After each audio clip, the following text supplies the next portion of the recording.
يا أيها الذين آمنوا لا تقربوا الصلاة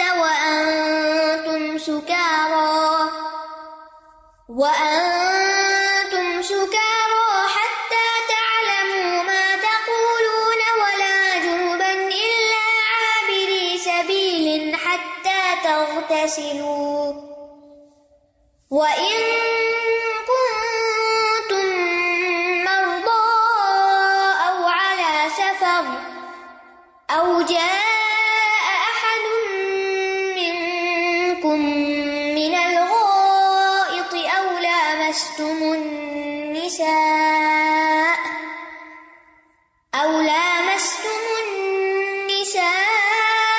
فلم تجدوا ماء فتيمموا صعيدا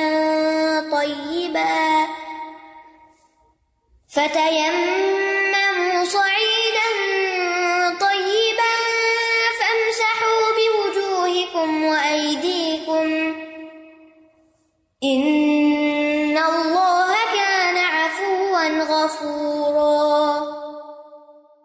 اے لوگو جو ایمان لائے ہو، جب تم نشے کی حالت میں ہو تو نماز کے قریب نہ جاؤ، یہاں تک کہ تم جان لو جو تم کہتے ہو، اور نہ ہی حالت جنابت میں نماز پڑھو مگر یہ کہ مسجد کے راستے سے گزرنے والے ہو، یہاں تک کہ غسل کر لو، اور اگر تم بیمار ہو یا سفر پر ہو یا تم میں سے کوئی ایک قضائے حاجت سے آئے یا تم نے عورتوں کو چھوا ہو یعنی صحبت کی ہو، پھر تم پانی نہ پاؤ تو پاک مٹی سے تیمم کر لو، پس اپنے چہروں اور اپنے ہاتھوں کا مسح کرو، بے شک اللہ بہت معاف کرنے والا بہت بخشنے والا ہے۔ ایمان والوں سے خطاب ہے، یا ایھا الذین آمنو، اے لوگو جو ایمان لائے ہو، اور جب ایمان کے ساتھ خطاب کیا جاتا ہے تو پھر انسان کو اپنے ایمان کی سچائی کا ثبوت دینے کے لیے بات کو توجہ سے سننا چاہیے کہ کیا حکم ہے میرے لیے۔ فرمایا لا تقربوا الصلاۃ وانتم سکارى، نماز کے قریب نہ جاؤ اس حال میں کہ تم سکارا ہو یعنی نشے میں ہو۔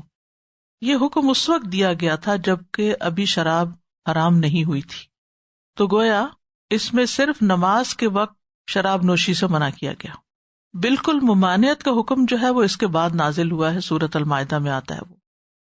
یہاں پر نماز کے وقت یا نماز کے اوقات میں شراب پینے سے کیوں منع کیا گیا یا نشہ کرنے سے کیوں منع کیا گیا؟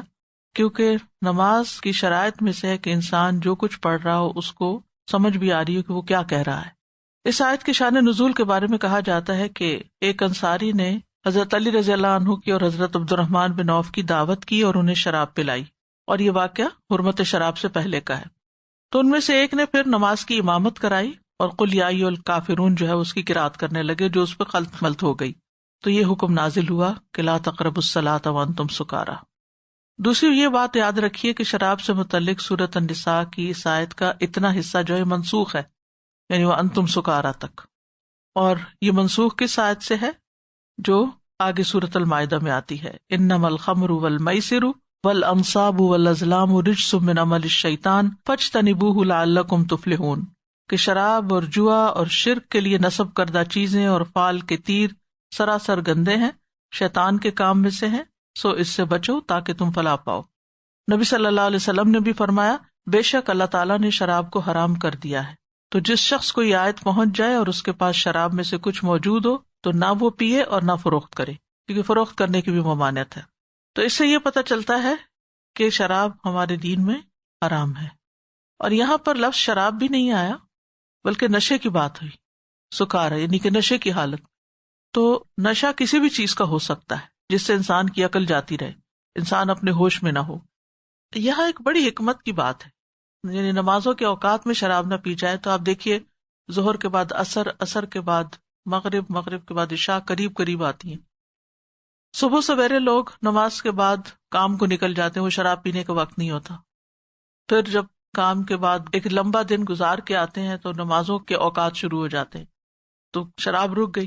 اب رہ جاتا ہے وقت عشاء کے بعد کا، تو عشاء کے بعد لوگ سوئیں گے یا پھر شراب پیئیں گے۔ تو یہ ایک طرح سے درجہ بدرجہ چونکہ شراب حرام کی گئی تھی تو پہلے ان کو عادی کیا گیا کہ نماز کی سب پابندی کرتے تھے اور نماز کی اہمیت کو بھی جانتے تھے، تو اس لیے انہوں نے اس بات کو مان لیا۔ پھر اس کے بعد فائنل حتمی حکم آیا، قطعی حکم آ گیا، اور اس میں اس کا خریدنا، اس کا بیچنا، اس کا سب کچھ حرام قرار دیا گیا۔ اور پھر یہ جو نشے کی کوئی بھی چیز ہوتی ہے، اس میں جس چیز کی زیادہ مقدار انسان کو نشے میں مبتلا کرے اس کی چھوٹی مقدار لینا بھی حرام ہے، اور یہ نشہ کسی بھی چیز کا ہوتا ہے۔ حتی تعلموا ما تقولون، یہاں تک کہ تم جان لو ما تقولون، جو تم کہہ رہے ہو۔ تو اس سے پتہ چلتا ہے کہ نماز میں دل کا حاضر ہونا ضروری ہے، کیونکہ جب دل حاضر نہیں ہوتا تو انسان کو یہ پتہ نہیں ہوتا وہ کیا کہہ رہا ہے، صرف وہ لفظ بول رہا ہوتا ہے۔ اور اسی طرح نماز میں وسوسوں سے بھی بچنا چاہیے۔ کوئی بھی غفلت میں ڈالنے والی چیز، چاہے جائے نماز کے اوپر بنے ہوئے پھول بوٹے ہوں، یا کوئی تصویریں ہوں، یا کوئی آس پاس ڈسٹریکشنز ہوں، تو ہر وہ چیز جو نماز کو گدلا کرتی ہے، نماز کے اندر حرج ڈالتی ہے، تو پھر اس سے بچنا ضروری ہے۔ اب دیکھیے، نماز پڑھنے کے لیے وضو شرط ہے نا، پاک ہونا شرط ہے، حدث سے اصغر اور اکبر دونوں سے۔ تو اگر ظاہری پاکیزگی ضروری ہے تو دل کی پاکیزگی بھی ضروری ہے، تو نماز کے اندر دل کا بھی اللہ کی طرف متوجہ ہونا ضروری ہے۔ تو نمازی کو ہر اس چیز سے بچنا چاہیے جو اس کی خشوع کو ختم کرتی ہو، کیونکہ نمازی اللہ سبحانہ تعالیٰ کے سامنے کھڑا ہوتا ہے اور اس کے ساتھ سرگوشی کر رہا ہوتا ہے۔ تو جو بندہ اللہ سے باتیں کر رہا ہو، اس کا حال یہ ہونا چاہیے کہ وہ صرف اپنے آپ کو اللہ کے لیے فارغ کر لے، پھر اور طرف توجہ نہ کرے۔ ابو ہریرہ کہتے ہیں کہ رسول اللہ صلی اللہ علیہ وسلم نے ہمیں ظہر کی نماز پڑھائی، اور جب آپ نے سلام پھیرا تو ایک شخص کو آواز دی جو آخری صفوں میں تھا، اور کہا، اے فلاں، کیا تم اللہ سے نہیں ڈرتے؟ کیا تم دیکھتے نہیں کہ تم کیسے نماز پڑھ رہے ہو؟ جب تم میں سے کوئی نماز پڑھنے کے لیے کھڑا ہوتا ہے تو وہ کھڑا اپنے رب سے سرگوشی کر رہا ہوتا ہے، تو چاہیے کہ وہ دیکھے کہ اس سے کیسے سرگوشی کر رہا ہے، یعنی اس کی توجہ نماز میں نہیں ہوگی، کیونکہ آپ صلی اللہ علیہ وسلم کو پیچھے کی صفحہ بھی دکھائی جاتی تھی، تو آپ نے خاص طور پر اس کو بلایا اور اس کو یہ بات سمجھائی کہ تم اس طرح کی نماز نہیں پڑھو۔ اسی لیے ہم دیکھتے ہیں کہ نیند کے غلبے میں نماز پڑھنا منع ہے، کہ جب انسان کو یہ سمجھ نہ آئے کہ وہ کیا پڑھ رہا ہے۔ بعض اوقات ہوتا ہے نا، انسان رات تک کتنا تھک جاتا ہے اور عشاء کی نماز ذرا لیٹ پڑھی جائے تو نماز میں ہی سونے لگتا ہے انسان، تو اس وقت انسان کو رک کر اور پھر اپنے آپ کو جگا کے پھر نماز پڑھنی چاہیے۔ اسی طرح اگر کوئی حاجت وغیرہ ہو تو اسے پورا کر لینا چاہیے۔ ابو درداء کہا کرتے تھے کہ انسان کی سمجھداری یہ ہے کہ نماز میں داخل ہونے سے پہلے اپنی حاجت پوری کر لے، تاکہ جب وہ نماز میں داخل ہو تو اس کا دل فارغ ہو، دل اس کا اس چیز میں نہ اٹکا ہوا ہو۔ کھانے کی ضرورت ہے تو کھا لے، شدید بھوک لگے تو نماز نہ شروع کرے۔ اسی طرح قضائے حاجت کی موجودگی میں نماز نہ پڑھے، کہ اگر اس کو ٹوائلٹ جانے کی ضرورت ہے، آپ صلی اللہ علیہ وسلم نے فرمایا، کھانا سامنے آ جائے تو نماز نہیں، اور نہ ہی وہ شخص نماز پڑھے جس پر پیشاب پخانا کی ضرورت غالب آ رہی ہو۔ یہ صحیح مسلم کی روایت ہے۔ ابن قیم نے نماز پڑھنے کے اعتبار سے بندوں کے مراتب مقرر کیے۔ وہ کہتے ہیں کہ 5 طرح کے لوگ ہوتے ہیں جو نمازی ہوتے ہیں، یعنی نمازی 5 طرح کے۔ نمبر 1، نماز کے ارکان اور واجبات میں کوتاہی کرنے والا، جیسے وضو وغیرہ اور نماز کے اوقات کی پابندی نہ کرنا۔ نمبر 2، نماز کے ظاہری ارکان کی حفاظت کرنے والا، یعنی وضو وغیرہ کی تو حفاظت کرتا ہے اوقات کی، لیکن نفس کے ساتھ جہاد نہیں کرتا، وسوسوں اور سوچوں میں کھو جاتا ہے۔ تیسرا، نماز کے ارکان کی حفاظت کرنے والا اور نفس کے ساتھ جہاد کرنے والا، یعنی ظاہری ارکان بھی پورے کرتا ہے اور اندر بھی وہ کوشش میں مسلسل لگا رہتا ہے کہ میری نماز خشوع والی ہو۔ چوتھا ہے نماز میں انتہائی مستغرق، بالکل ڈوب کے پڑھنے والا، ظاہری اور باطنی طور پر وہ اپنی نماز کے ساری چیزوں کو پورا کر رہا ہوتا ہے۔ اور پانچواں ہے دل سے اللہ کو دیکھتے ہوئے نماز پڑھنے والا، کہ جیسے وہ اللہ ہی کے لیے کھڑا ہے اور اللہ میرے سامنے ہے اور گویا کہ وہ اس کو دیکھ رہا ہو۔ وہ کہتے ہیں 5 کے انجام میں فرق ہے۔ پہلی قسم کے لوگوں کو سزا دی جائے گی جو ارکان و واجبات وغیرہ وضو کے اور نماز کے پورے نہیں کرتے۔ دوسری قسم کے لوگوں کا محاسبہ کیا جائے گا کہ وہ کھڑے تو نماز میں تھے اور ادھر ادھر کی باتیں بس سوچتے ہوئے نماز ختم کر دی انہوں نے۔ تیسری قسم کے لوگوں کے لیے ان کی نماز گناہوں کا کفارہ بن جائے گی، جو سوچ جاتی ہے پھر واپس پلٹاتے، پھر یعنی کہ وہ اپنے ساتھ جنگ کر رہے ہوتے ہیں۔ چوتھی قسم کے لوگوں کو اجر و ثواب دیا جائے گا، اور 5ویں قسم کے لوگ اپنے رب کے مقربین میں شامل ہیں، کیونکہ یہی وہ لوگ ہیں جن کے لیے نماز ان کی آنکھوں کی ٹھنڈک ہے۔ تو جس کے دنیا میں نماز سے آنکھیں ٹھنڈی ہوں، وہی قیامت کے دن اپنے رب کے قرب سے آنکھیں ٹھنڈی کرے گا، اور جس کی آنکھیں اللہ کی ہستی کے ساتھ ٹھنڈی ہو تو ہر آنکھ اس سے ٹھنڈی ہوتی ہے، یعنی وہ ہر شخص کے لیے خوشی کا باعث بن جاتا ہے۔ اور جس کی آنکھیں اللہ کی ذات کے ساتھ ٹھنڈی نہ ہو، یعنی نماز میں اس کو مزہ نہیں آتا اور نماز پڑھنے کو دل نہیں چاہتا، نماز ایک بوجھ ہے، تو اس کا نفس دنیا کے غموں میں ٹکڑے ٹکڑے ہو جاتا ہے، یعنی اللہ تعالیٰ پھر اس کو دنیا میں ہی مختلف چیزوں میں پھنسا کے اس کو پریشانیوں میں مبتلا رکھتا ہے۔ وَكَانَ أَمْرُهُ فُرُطًا۔ شراب کی بات کرنے کے بعد، جو کہ ایک نجس چیز ہے، رجس من عمل الشیطان ہے، ناپاک چیز ہے، تو اس سے پاک ہونے کے بعد پھر انسان کو یہ بتایا گیا کہ باقی جسمانی طہارت بھی کتنی ضروری ہے نماز کے لیے. ولا جنوبن، اور نہ نماز کے قریب جاؤ جب تم جنبی ہو، الا عابری سبیلن، مگر یہ کہ رستے سے گزر رہے ہو. جیسے تمہیں کوئی کام ہے، مسجد میں کوئی بیٹھا ہوا ہے اور اب تمہیں نہانے کی ضرورت ہے لیکن کام بھی ضروری ہے، تو مسجد کے اندر جا سکتے ہو، جا کے مجھ سے کسی سے چابی لینی ہے، کوئی چیز بتانی ہے، اعتکاف میں کوئی بیٹھا ہوا ہے، کھانا دینا ہے، لینے جانا ہے کچھ، تو اندر سے گزر کے جا کے اپنا کام کر کے آ سکتے ہو. بعض لوگوں کا گھر ایسے ہوتا ہے، جیسے انصار میں سے کچھ کے گھر ایسے تھے کہ جن کے دروازے جو تھے وہ صحن کی طرف کھلتے تھے مسجد کے، تو پھر نبی صلی اللہ علیہ وسلم نے حضرت ابوبکر کے سوا سب کے دروازے بند کروا دیے تھے. اور کچھ علاقوں میں تعمیرات ایسے بے ہنگم سی ہوتی ہیں کہ وہ رستہ ہی بند کر دیتے اور ساری جگہ کو مسجد کا حصہ بنا دیتے، تو صورت میں لوگوں کی گزرگاہ بھی مسجد ہوتی ہے، تو ایسے لوگ ناپاکی کی حالت میں بھی مسجد سے گزر سکتے ہیں. حتیٰ تغتسلوا، یہاں تک کہ تم غسل کر لو. یہاں پر لفظ جنوبن جو ہے نا، یہ سمجھنے کی ضرورت ہے تھوڑی سی. جنوب کہتے ہیں بعید کو، دور کو. کل ہم نے پڑھا تھا نا والجار الجنوبی، تو جنب تو پہلو کو کہتے ہیں لیکن جنوب کہتے ہیں دور ہونے کو. تو انسان نماز، روزے وغیرہ سے ناپاکی کی حالت میں دور ہو جاتا ہے، اس سے پھر یہ جنبی کا لفظ بنا ہے. پہلو بچانا جس کو کہتے ہیں نا، کہ دور ہونا. تو جنابت جس کو حدث اکبر بھی کہتے ہیں، بڑی ناپاکی جو جماع کی صورت میں ہوتی ہے یا جماع کے بغیر شہوت کی بنا پر منی نکلنے کی وجہ سے ہوتی ہے، یا احتلام کی وجہ سے ہوتی ہے، یا پیریڈز، حیض اور نفاس. لیکن مزی کا نکلنا جو ہے وہ جنابت کی حالت نہیں ہوتی. تو مزی اور منی میں فرق ہوتا ہے. تو جنبی ہو یا حائضہ ہو، ان کے لیے مسجد میں بیٹھنا درست نہیں ہے. گزر سکتے ہیں، کام کے لیے جا سکتے ہیں، کیونکہ یہاں عابری سبیل ان کی بات آ رہی ہے. حضرت عائشہ کہتی ہیں کہ رسول اللہ صلی اللہ علیہ وسلم نے مجھ سے فرمایا، مجھے مسجد میں سے جائے نماز پکڑا دو، کیونکہ گھر اور مسجد ساتھ ساتھ تھے. تو میں نے عرض کی میں حائضہ ہوں. آپ نے فرمایا تمہارا حیض تمہارے ہاتھ میں نہیں. ٹھیک ہے. فرمایا تھا ناولینی الخمرۃ من المسجد، مسجد سے اٹھا لاؤ، اور وہ جنابت کی حالت میں تھی. تو بعض لوگ مصلی کو نہیں چھوتے یا مسجد میں جانے کو منع کرتے ہیں، تو ایسی بات نہیں. حتیٰ تغتسلوا، یہاں تک کہ تم غسل کر لو، یعنی غسل کر کے پھر عبادت کرو. اور غسل اور وضو جو ہے یہ نماز کے لیے لازم ہے، یعنی دوسرے معنوں میں طہارت جو ہے وہ فرض ہے. عام حالات میں صرف وضو کرنا ہوگا حدث اصغر کی شکل میں، اور حدث اکبر کی شکل میں غسل فرض ہے. اور غسل جنابت کا طریقہ کیا ہے، لگے ہاتھوں بتاتی جاؤں کہ نبی صلی اللہ علیہ وسلم جب غسل جنابت فرماتے تھے تو پہلے اپنے ہاتھ دھوتے تھے سب سے پہلے، پھر دائیں ہاتھ سے بائیں ہاتھ پر پانی ڈال کر اپنی شرمگاہ دھوتے تھے، استنجا کرتے تھے. پھر نماز کے وضو کی طرح پورا وضو کر لیتے تھے. پھر پانی لے کر انگلیوں کو بالوں کی جڑوں میں داخل کرتے تھے، یعنی خوب مل مل کے دھوتے تھے. جب آپ سمجھتے تھے کہ آپ نے اچھی طرح جڑوں میں پانی پہنچا دیا، یعنی پہلے اس کو گیلا کرتے تھے، پھر اپنے سر پر دونوں ہاتھوں سے 3 چلو ڈال لیتے تھے، پھر سارے جسم پر پانی ڈالتے، آخر میں اپنے دونوں پاؤں دھو لیتے تھے.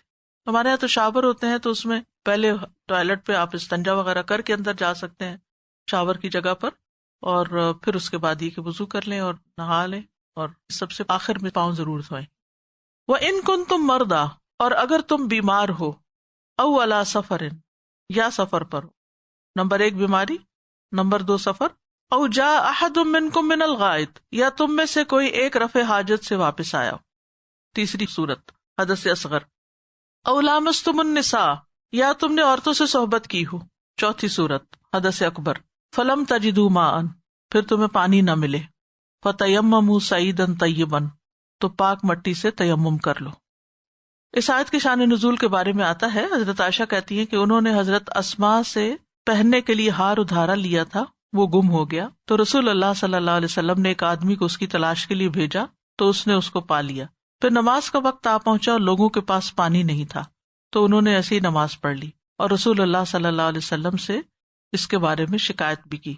تو اللہ تعالیٰ نے تیمم کی آیت اتاری، جسے سن کر اسید بن حذیر نے حضرت عائشہ سے کہا، جزاک اللہ خیرا فواللہ ما نزل بک امر تکرہینہ الا جعل اللہ ذلک لک وللمسلمین فیہ خیرا.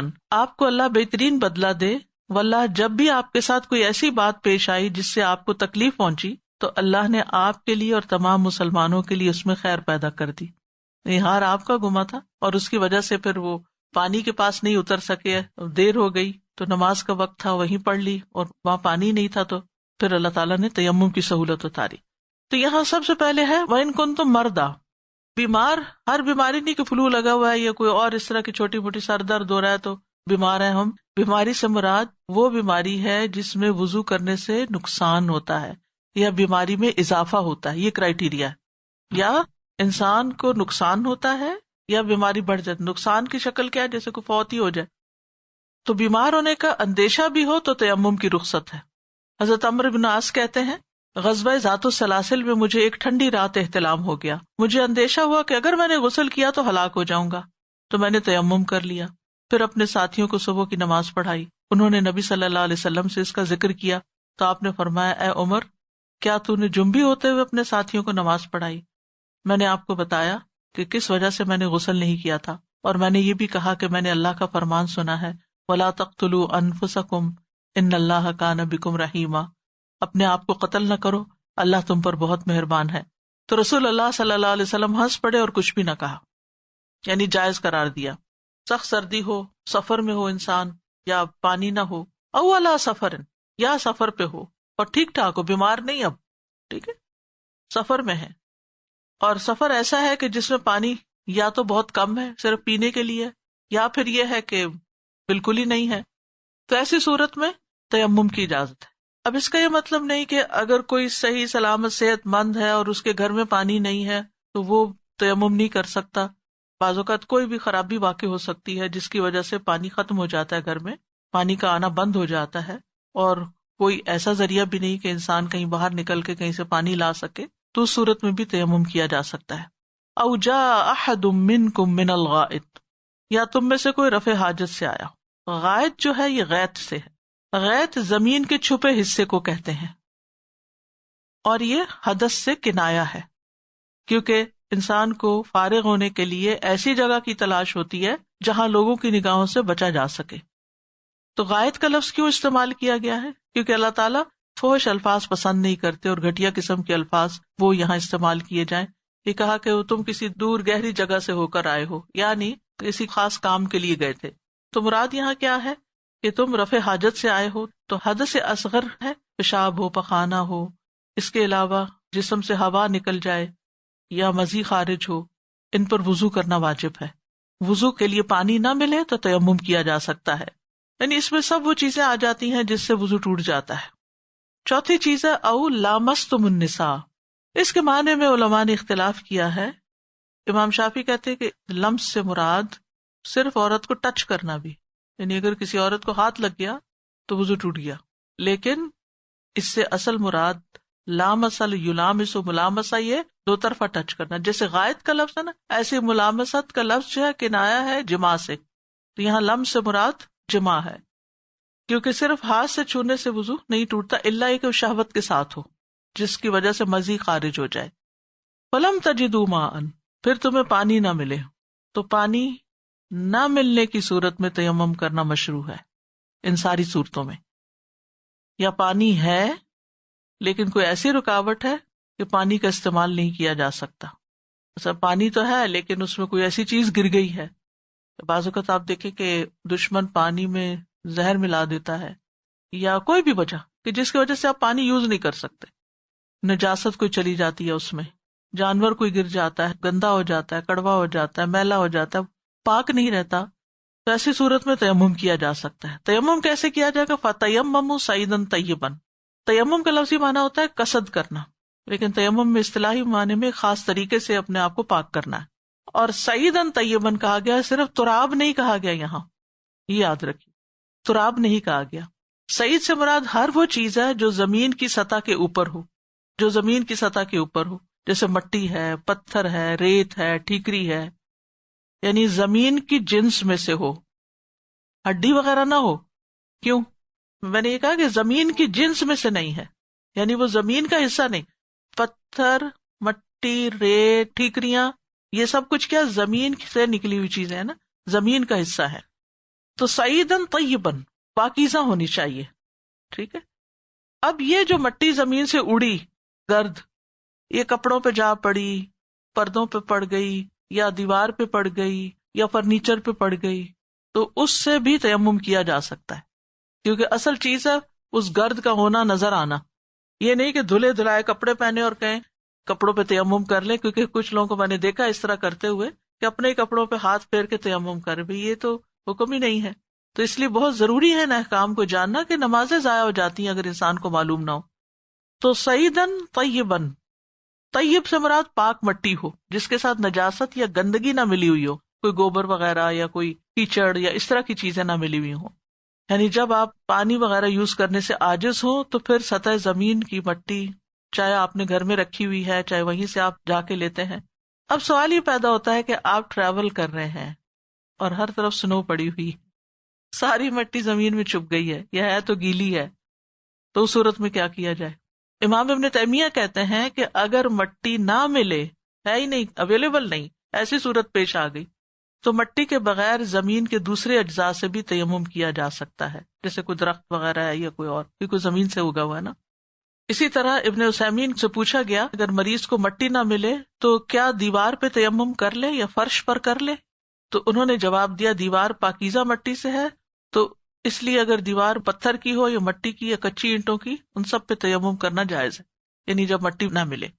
جیسے ہماری عام دیواریں کچھ نہ کچھ تو ڈسٹ اڑ کے پڑی ہوئی ہوتی ہے، کیونکہ اصل مقصد مٹی ملنا نہیں ہوتا، اس کو ٹچ کرنا مقصود ہے. اسی طرح اگر دیوار پہ رنگ کیا ہوا ہے یعنی مٹی اور غبار بھی ہے اوپر تو تیمم ہو سکتا ہے. لیکن اگر کچھ بھی مٹی اور غبار نہیں تو پھر تیمم عام حالات میں یہاں نہیں کریں گے. ہاں اگر کچھ بھی نہیں مل رہا، دیوار پتھر کی بنی ہوئی ہے تو پتھر بھی زمین سے ہی ہے، تو اس صورت میں اس پہ ہاتھ پھیر کے تیمم ہو سکتا ہے. لیکن اصل چیز یہ ہے کہ زمین کو چھونا جو ہے یا مٹی کو چھونا ضروری ہے. رسول اللہ صلی اللہ علیہ وسلم نے فرمایا زمین کو چھوا کرو کیونکہ یہ تمہارے ساتھ شفقت کرنے والی ہے. اور تیمم کا حکم جو ہے یہ مسلمانوں کے لیے اللہ تعالیٰ کی طرف سے ایک آسانی ہے. یہ امت محمد صلی اللہ علیہ وسلم کی خصوصیت بھی ہے. آپ صلی اللہ علیہ وسلم نے فرمایا مجھے 5 چیزیں ایسی عطا کی گئی ہیں جو مجھ سے قبل کسی پیغمبر کو نہیں دی گئی تھی، جن میں سے ایک یہ ہے کہ روئے زمین کو میرے لیے سجدہ گاہ اور طہارت کا ذریعہ بنا دیا گیا. یعنی نماز کا وقت آنے پہ پانی نہ ملے، تیمم کریں، زمین پہ ہی کھڑے ہو جائیں، وہیں نماز پڑھ لیں، وہ بھی پاک ہے. نبی صلی اللہ علیہ وسلم نے فرمایا جب آدمی کسی جنگل میں ہو اور نماز کا وقت آئے تو اسے چاہیے کہ وضو کرے، پھر اگر پانی نہ ملے تو اسے چاہیے کہ تیمم کرے، پھر اگر اقامت کہے تو اس کے دونوں فرشتے اس کے ساتھ نماز پڑھیں گے. اکیلا ہے وہ، پھر بھی اذان دے، اقامت کہے. اگر اس نے اذان بھی دی اور اقامت بھی کہی تو اس کے ساتھ اللہ کے اتنے بڑے بڑے لشکر نماز پڑھیں گے جن کے کنارے دکھائی نہ دیں گے. سبحان اللہ. آج کل بھی اگر مسجدیں بند ہیں اور گھروں میں آپ نماز پڑھ رہے ہیں یا کہیں باہر نکلے ہوئے ہیں، اذان دے کے اقامت کہہ کے، چاہے آپ اور آپ کا بچہ یا آپ کی فیملی ہے اور آپ نماز پڑھا رہے ہیں تو اس کا بھی اتنا بڑا اجر ہے. تو اذان کی اپنی ایک برکت ہے. خالی میاں بیوی ہو تب بھی پڑھ سکتے ہیں، بیوی جو ہے وہ پیچھے کھڑی ہوگی اور میاں آگے کھڑے ہوں. فامسحوا بوجوہکم وایدیکم. اب تیمم کا طریقہ بھی بتا دیا گیا یہاں. سبحان اللہ. یعنی تیمم کا طریقہ کیا ہے کہ ایک مرتبہ ہاتھ زمین پر مار کر، صرف ایک مرتبہ ہاتھوں پر پھیرے جائیں. کیسے؟ پہلے لیفٹ ہینڈ رائٹ ہینڈ پر یوں اوپر، پھر رائٹ جو ہے وہ لیفٹ کے اوپر یوں بس، اور پھر چہرے کو. اور اگر کسی نے پہلے چہرہ کیا اور پھر ہاتھ تو بھی ٹھیک ہے.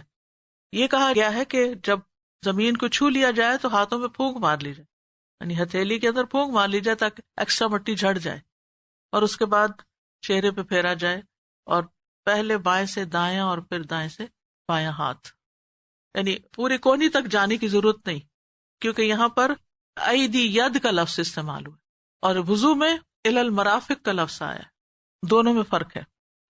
یاد رکھیے جنابت کا غسل ضروری ہے اگر کرنا، اور پانی نہیں ہے تو اس صورت میں بھی تیمم سے نماز پڑھی جا سکتی ہے. یا اگر کوئی عورت پیریڈ سے فارغ ہوئی ہے اور بیمار بھی ہے، شدید بخار ہے اور نہانا بھی ضروری ہے، تو نماز نہیں قضا کرے، تیمم کرے اور نماز پڑھ لے. غسل اور وضو دونوں کی جگہ ایک تیمم کافی ہوگا. اور اس کی دلیل بھی ہے، رسول اللہ صلی اللہ علیہ وسلم نے ایک شخص کو دیکھا جو الگ کھڑا تھا. اس نے لوگوں کے ساتھ نماز نہیں پڑھی تھی، آپ نے فرمایا اے فلاں تجھے کیا ہوا، تو نے لوگوں کے ساتھ نماز نہیں پڑھی، کیا عذر تھا؟ اس نے کہا اللہ کے رسول مجھے جنابت لاحق ہو گئی اور میرے پاس پانی نہیں۔ آپ نے فرمایا تو مٹی استعمال کر لیتا، وہ تیری ضرورت کے لیے کافی تھی۔ اور اس سلسلے کی آخری بات یہ کہ پانی ملتے ہی تیمم ختم ہو جاتا ہے۔ رسول اللہ صلی اللہ علیہ وسلم نے فرمایا بے شک پاک مٹی مسلمان کے لیے طہارت کا باعث ہے، اگرچہ وہ 10 سال تک پانی نہ پائے، پھر جب وہ پانی پا لے تو اپنی کھال پر بہائے یعنی نہائے، یہی اس کے لیے بہتر ہے۔ ان اللہ کان عفوا غفورا، بے شک اللہ تعالیٰ بہت معاف کرنے والا، بہت بخشنے والا ہے۔ عفو کا معنی ہوتا ہے مٹا دینا، اور مغفرت کا مطلب ہوتا ہے ڈھانپ دینا، یعنی گناہوں کا ڈھانپ دینا۔ تو عفو جو ہے مغفرت سے زیادہ بلیغ ہے۔ امام غزالی کہتے ہیں العفو وہ ذات ہے جو برائیوں کو مٹا دیتا ہے اور نافرمانیوں سے درگزر کرتا ہے۔ اس اعتبار سے الغفور کے قریب قریب ہے، لیکن عفو غفور سے زیادہ بلیغ ہے، کیونکہ غفران پردہ پوشی کو بتاتا ہے، یعنی ڈھانپ دیا ہے اندر نیچے لیکن اوپر سے چھپا دیے، اور عفو جو ہے اس میں مٹا دیے، ہے ہی نہیں، وائپڈ آؤٹ۔ تو اللہ سبحانہ تعالیٰ کی مغفرت کا تقاضا ہے کہ بندے کو پھر سزا نہ دی جائے۔ جب بندے کو اللہ تعالیٰ معاف کر دیتا ہے تو پھر سزا نہیں دیتا، اور جب اللہ سبحانہ تعالیٰ معاف کر دیتا ہے تو پھر بندوں کا بھی کام ہے کہ وہ دوسروں کو معاف کریں اور ایک دوسرے کو ان کی غلطیوں پر طعنے نہ دیتے رہیں۔ اب ذرا پوری توجہ سے ان آیات کی تلاوت سنیے تاکہ اول سے آخر تک بات پوری پکچر آپ کے سامنے واضح ہو جائے۔ وَاعْبُدُوا اللَّهَ وَلَا تُشْرِكُوا بِهِ شَيْئًا وَبِالْوَالِدَيْنِ إِحْسَانًا وَبِذِي الْقُرْبَى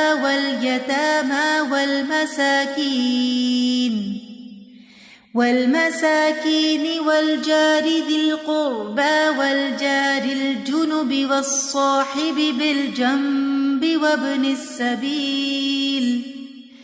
وَابْنِ السَّبِيلِ وَمَا مَلَكَتْ أَيْمَانُكُمْ إِنَّ اللَّهَ لَا يُحِبُّ مَنْ كَانَ مُخْتَالًا فَخُورًا الَّذِينَ يَبْخَلُونَ وَيَأْمُرُونَ النَّاسَ بِالْبُخْلِ وَيَكْتُمُونَ مَا آتَاهُمُ اللَّهُ مِنْ فَضْلِهِ وَأَعْتَدْنَا لِلْكَافِرِينَ عَذَابًا مُهِينًا وَالَّذِينَ يُنْفِقُونَ أَمْوَالَهُمْ رِئَاءَ النَّاسِ وَلَا يُؤْمِنُونَ بِاللَّهِ وَلَا بِالْيَوْمِ الْآخِرِ وَمَنْ يَكُنِ الشَّيْطَانُ لَهُ قَرِينًا فَسَاءَ قَرِينًا وَمَاذَا عَلَيْهِمْ لَوْ آمَنُوا بِاللَّهِ وَالْيَوْمِ الْآخِرِ وَأَنفَقُوا مِمَّا رَزَقَهُمُ اللَّهُ وَكَانَ اللَّهُ بِهِمْ عَلِيمًا إِنَّ اللَّهَ لَا يَظْلِمُ مِثْقَالَ ذَرَّةٍ وَإِن تَكُ حَسَنَةً يُضَاعِفْهَا وَيُؤْتِ مِن لَّدُنْهُ أَجْرًا عَظِيمًا فَكَيْفَ إِذَا جِئْنَا مِن كُلِّ أُمَّةٍ بِشَهِيدٍ وَجِئْنَا بِكَ عَلَى هَٰؤُلَاءِ شَهِيدًا يَوْمَئِذٍ يَوَدُّ الَّذِينَ كَفَرُوا وَعَصَوُا الرَّسُولَ لَوْ تُسَوَّىٰ بِهِمُ الْأَرْضُ وَلَا يَكْتُمُونَ اللَّهَ حَدِيثًا يَا أَيُّهَا الَّذِينَ آمَنُوا لَا تَقْرَبُوا الصَّلَاةَ وَأَنْتُمْ سُكَارَىٰ حَتَّىٰ تَعْلَمُوا مَا تَقُولُونَ وَلَا جُنُبًا إِلَّا عَابِرِي سَبِيلٍ حَتَّىٰ تَغْتَسِلُوا وَإِن كُنتُم مَّرْضَىٰ أَوْ عَلَىٰ سفر أو جاء أحد منكم من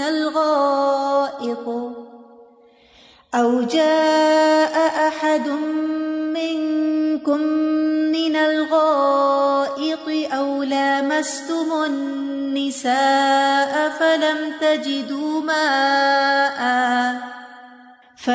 تجدوا ماء فتيمموا صعيدا طيبا فامسحوا بوجوهكم وأيديكم إن الله كان عفوا غفورا.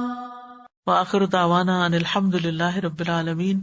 سبحانک اللہم وبحمدک اشہد ان لا الہ الا انت استغفرک واتوب الیک. السلام علیکم ورحمۃ اللہ وبرکاتہ.